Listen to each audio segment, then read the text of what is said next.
Sorry guys, I just swapped over cameras to the GoPro because DSLR was just a bit painful in working in engine bay. Alright, you guys, I'll go through it again. I don't know. A lot of questions I got asked by, is it S-Frod or something? Sorry mate, anyway, he wants to know how to remove the exhaust, how to access the carburetors. So I'll just quickly show you what bolts to undo, how I undid the exhaust. I'm sure there's other ways to do it, but this is just how I done it, and I'll show you what I did. Collapsible gasket in here, so as soon as you remove this exhaust, I'd probably gonna have to go buy a new one. You can reuse it if you really wanted to, but I'd recommend not to. Alright, anyway, so you got your 2 bolts here, one there, and you got your third one there. You have to undo them. You got your hoses, obviously you got to undo your hoses, so forth, here and here. And then also you've got 4 bolts here, you got 2 there, 2 there, and then also you got 1 there, 1 there. And I can't remember if you might have to take those brackets off there too, maybe. I'm not 100% sure, can't remember, but don't think you have to. If not, those 2 bolts there and those 2 bolts there. And then down there you have got, you've got 1 bolt there and then another bolt in there. So you've got those 2 bolts there. Also you have down under here, see that? Get in there.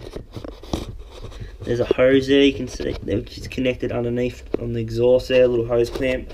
You have to go under there and undo that. I'd recommend doing that first so you don't forget. Otherwise you'll probably forget about it and you'll go to rip it out and go, what the heck's going on here? So there's a little hose under there, unconnect that one, and then you should be all good.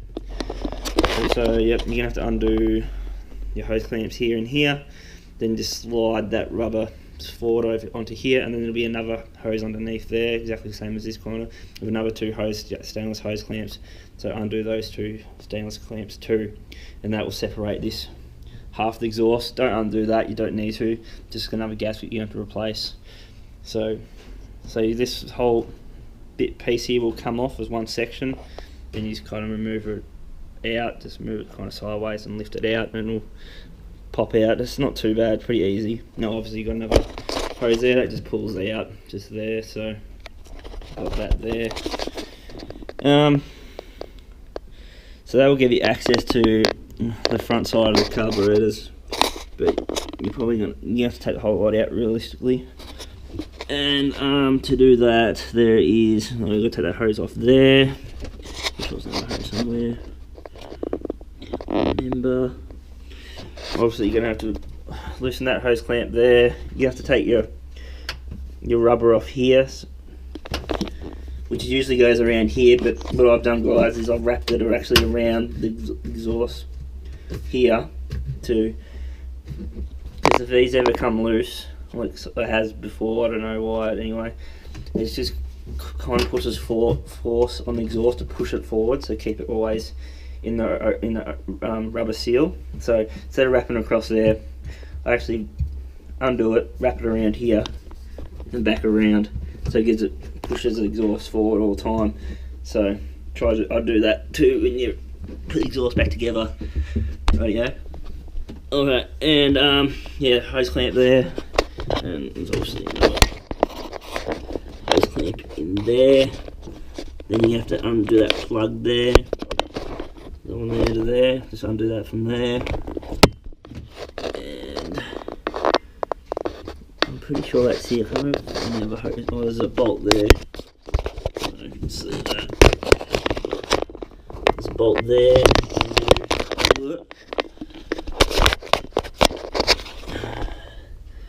And I think that is it. I'm pretty sure. But I'm sure you'll work it out. I've just pulled off in 2 sections. So this section here, pull that, undo all that first. Then you just slide it forward, then lift it out, and then undo all this, and that kind of just comes off from the rubber seal down there, and that kind of just slide that out as a 2-piece.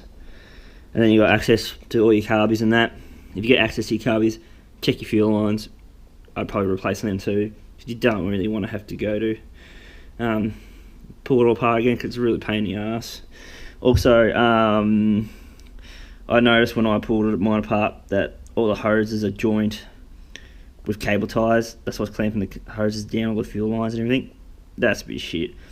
While you do it, recommend getting some stainless hose clamps. Cut all those cable ties off, replace them with stainless clamps. Then you haven't got an issue of worrying about ever they're getting loose, falling off, so forth.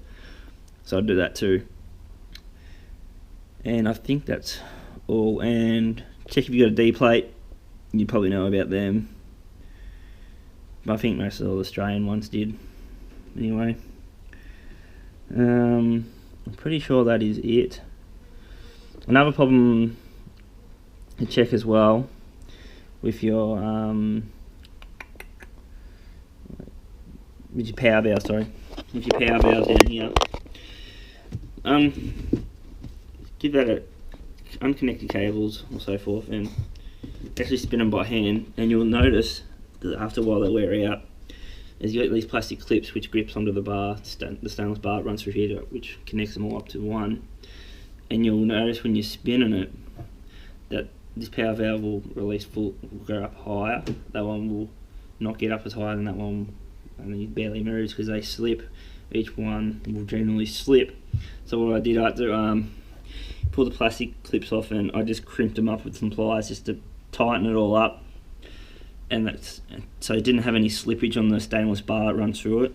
So I'd check that as well.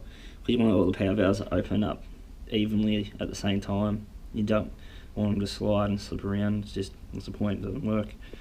So check that too, guys. And I'm pretty sure that is it.